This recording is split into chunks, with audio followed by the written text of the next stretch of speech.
Y nos conecta también al mundo de la educación nuestra asesora en temas educativos en Nativa, a la que siempre escuchamos con mucha atención porque tiene temas importantes y coloca ideas que vale la pena discutir. Ella es Carla Gamberini y esta vez nos atiende a través de Zoom. ¿Cómo te va, Carlita? Bienvenida, qué gusto estar contigo. ¿Qué tal? Buen día, Carlos. ¿Cómo estás? Bien, gracias, más bien gracias a ti por estar con nosotros y por acompañarnos sobre todo y poner en la agenda y en la discusión temas importantes. Hoy, ¿por dónde vamos? ¿Qué es lo que nos quieres proponer?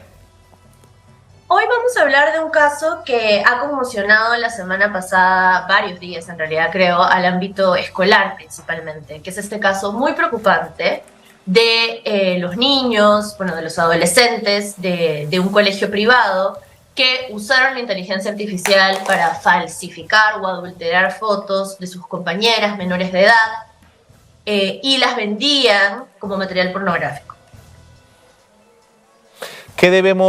¿Por dónde debemos comenzar el análisis de ese tema? ¿Cuál es tu preocupación mayor en relación a este asunto?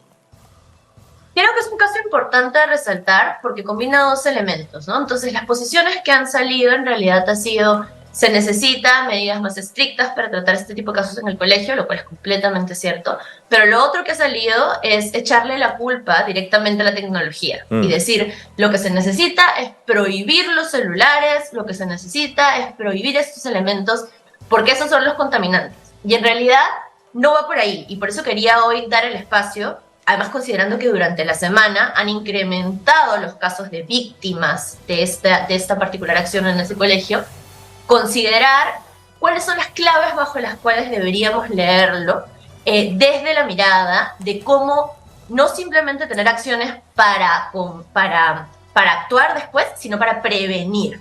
Entonces vamos a hablar de 3 acciones claves para prevenir. Adelante, comencemos por la primera. Perfecto, entonces la primera en realidad tiene que ver con el tema que venimos hablando hace varias semanas y es la educación sexual integral. Entonces, enseñar a los estudiantes educación sexual integral tiene también que ver con enseñarles sobre delitos de violencia sexual, enseñarles efectivamente que esto existe, que se pueden dar a nivel físico, como puede ser un acto de abuso sexual, que son los más identificables, pero que también el espacio digital y el difundir fotos de una persona sin su autorización y el adulterar fotos mediante tecnología es un delito de violencia sexual y tiene consecuencias. Y esto no lo van a saber si es que efectivamente nadie se los enseña. Eso por un lado. Y por el otro, enfocarnos en lo principal, que es la educación sexual integral les va a enseñar a los chicos a tener relaciones responsables y respetuosas con las personas que les rodean. Y eso incluye su familia, incluye sus amigos, incluye sus compañeros de colegio. Entonces es muy importante mirar estos temas, hablar de el cyberbullying, hablar de la violencia en medios digitales y hablarlo en un espacio seguro donde nos formemos en educación sexual integral. Eso es lo primero. Carla, hasta ahí clarísimo, tan solo remarcar que no nos sirve de nada que los chicos respondan era una broma, digamos, y que los papás justifiquen, vaya, es una palomillada de muchachos. No es eso, Carla, ¿no es cierto? Exactamente, es que justamente el no tenerlo configurado yo en mi mente, tanto familias como estudiantes, que esto es efectivamente un delito y que es efectivamente una violación de los derechos de la persona que está siendo víctima, el no comprender eso, digamos, se enraiza en que nunca lo miré con esa mirada crítica y me permite justificarlo como una broma, lo cual no es una broma, es un error justificarlo como una broma y no se puede dejar pasar como si lo fuera. Estando de acuerdo en eso, también quería apelar a tu reflexión antes de que vayamos a los siguientes puntos respecto a que si sus compañeros reciben estas imágenes, es verdad que acá hay un asunto de compraventa, pero digamos, si uno recibe las imágenes, la actitud ética, la actitud correcta podría ser borrar inmediatamente ese material, no compartirlo, no prestarle mayor atención, porque se trata de compañeras a las que debo cuidar, respetar y proteger en su intimidad. Por supuesto, de hecho, parte de la educación sexual integral también es aprender no solo a no ser agresor, sino a no ser cómplice. Así es. Y hay dinámicas específicas que desde niños se trabajan para que si ves que un compañero está haciendo un acto que la compañera no consiente, tú saber decir no está bien, y no solo no seguirlo, sino pararlo y tener los mecanismos para poder hacerlo. Esto, digamos, y esto es una de las cosas que digamos que es más necesaria enseñar, porque hay muchas personas que por la presión grupal o por el miedo no van a hablar y van a seguir ese elemento de complicidad.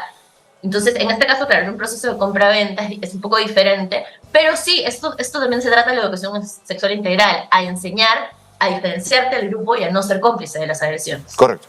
Vamos con los siguientes puntos. Perdóname, Carla, que te había interrumpido. No, claro que sí. El segundo punto, y este es el más, creo que quiero destacar debido a esta lluvia de ideas de eliminemos la tecnología, es la ciudadanía digital. Okay. Entonces, ciudadanía digital es un concepto tal vez un poco complejo, pero es un enfoque donde para enseñar a usar tecnología, no solo hay que enseñar a usar el dispositivo, a cómo marcar las teclas o cómo mandar un correo electrónico, sino hay que enseñar los derechos, deberes y responsabilidades de las personas en el espacio digital. Entonces, tener un espacio donde efectivamente hablemos de cómo sucede el trato entre personas en las redes sociales. Recordemos que probablemente muchas de las cosas que hacemos en el espacio digital, por ejemplo en las redes sociales, no son cosas que haríamos físicamente frente a la otra persona. Sin duda. Y hay todo un enfoque y currícula desarrollada. De hecho, UNESCO hace muy poco desarrolló una currícula de alfabetización mediática que incluye ciudadanía digital para poder trabajar estos temas en la escuela. Y es lo que ya deberíamos estar haciendo. Porque prohibir la tecnología, a ver, por un lado, yo prohíbo los celulares en el colegio y esto no va a evitar que los chicos usen esos celulares con estos fines negativos en casa, por ejemplo. 2, estos chicos particularmente no usaron los celulares, usaron las computadoras del colegio. ¿Qué vamos a hacer? ¿Vamos a quitarle las laptops del colegio? Posible. No tiene ningún sentido, ¿cierto? Entonces, el dispositivo no es el problema. El problema es cómo orientamos a los estudiantes en el uso de este dispositivo que los oriente al bienestar. Y hoy en la mayoría de escuelas no hay ese espacio, ni en la escuela pública ni en la escuela privada, sino que tienes un docente probablemente enseñando algunas herramientas, pues de cómo hacer diseño gráfico con la computadora, o el otro docente ya diciendo vamos a investigar para el curso de historia, pero no hay un espacio con un especialista donde efectivamente podamos hablar de derechos, deberes, responsabilidades. El gran concepto de ciudadanía digital en realidad se traduce en algo tan simple como ser y estar de manera positiva y con bienestar en el espacio digital. Que aunque nos parezca obvio, no lo es obvio y hay que aprenderlo. Hay que aprenderlo justamente para guiar a los estudiantes a cómo hacerlo. Carla, eso es clarísimo. Hay gente que lo que escribe en una red social no te lo dice cuando estás delante. ¿No es cierto? O te lo dice de otra manera, o matiza algunas palabras, pero no tiene la misma agresividad, Carla. Claro, no. Uno ve redes sociales, voy a citar el ejemplo de Twitter, que creo que es la más... Sí, que puede ser una cloaca. Revela, así es. Donde la gente revela así todas sus furias. Así es. Y eso es personas que probablemente no están midiendo y no son conscientes que quien está del otro lado es una persona. Sí, señora. Con derechos, con vulnerabilidad, sí, señora, y con todos los elementos que tenemos que considerar a la hora que nos comunicamos por lo digital. Pero claro, lo digital nos permite en cierta manera este anonimato, nos permite en cierta manera esa distancia que permite esta agresividad. Entonces, entender eso y tener herramientas específicas de cómo trabajar en redes sociales también se aprende. De acuerdo. Y tenemos que educar a los estudiantes. Y en primer lugar, educar a los docentes en cómo hacerlo, porque nuestros docentes no están capacitados para ello. Carla, y pondría sobre la mesa, si me lo permites, también en esta suerte de educación en lo digital, una aproximación a la comprensión de la tecnología casi en su nivel de código de programación, porque todo lo que tú mueves en red social no desaparece nunca, siempre deja huella, todo vuelve a aparecer. Por lo tanto, esa foto que borraste de tu compañera, que no debiste nunca trabajar en inteligencia artificial, aunque la borres de tu equipo, sigue estando allí, sigue en la nube y sigue estando al alcance, Carla.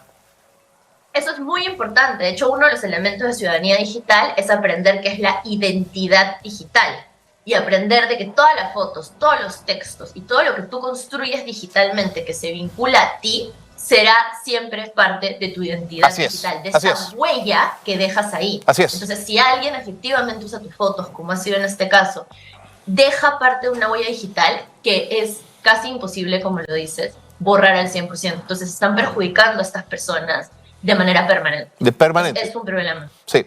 Y todo eso se aprende.